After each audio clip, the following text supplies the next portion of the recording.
Isa nga ang aktres na si Gladys Reyes sa naglabas ng kanyang saloobin sa nangyari na issue o iskandalo kay Anthony Jennings at sa aktres na si Maris Racal.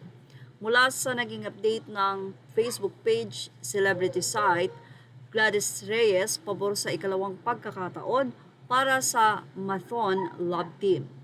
Nagbigay nga ng suporta si Gladys Reyes para sa tambalang Maris Racal at Anthony Jennings o mas kilala sa tawag na Maton Love Team na magkaroon nga ito ng ikalawang pagkakataon sa showbiz.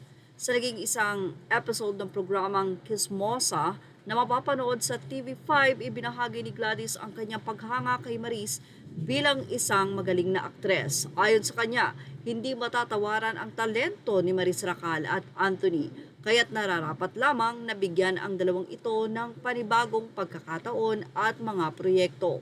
Aniya, sana bigyan ulit ng pagkakataon si Maris at Anthony kasi pareho silang may talento, ang dami-dami pa nilang pwedeng ipakita sa mga manonood.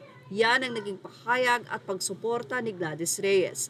Naniniwala ang batikang aktres na malayo pa ang mararating ni Maris Racal at Anthony Jennings, mabigyan lamang sila ng panibagong break at pagkakataon. Si Maris Racal, Anthony Jennings at itong si Gladys Reyes ay kasama sa movie ni Vice Ganda MMFF na The Breadwinner Is.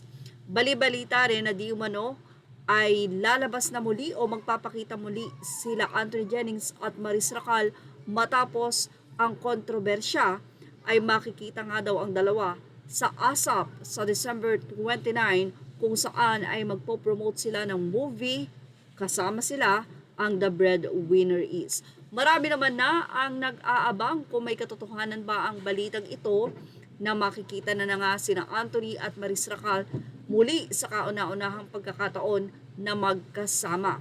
Matatandaan kasi na nagpahayag si Maris Racal ng kanyang side sa naging saloobin nito sa mga text messages na ibinalakad sa social media ng ex ni Anthony Jennings at inamin nito na ang alam niya ay wala ng relasyon si Anthony sa kanyang ex na si Jam. Humingi naman si Anthony Jennings ng sorry kay Maris at kay Jam sa parehong babae na kanyang nasaktan. Sa ngayon, maraming mga netizen ang nagpapakita ng kanilang pagsuporta kay Anthony at kay Maris dahil alam nilang hindi matatawaran ang natural na galing ng dalawa pagdating sa pag-acting.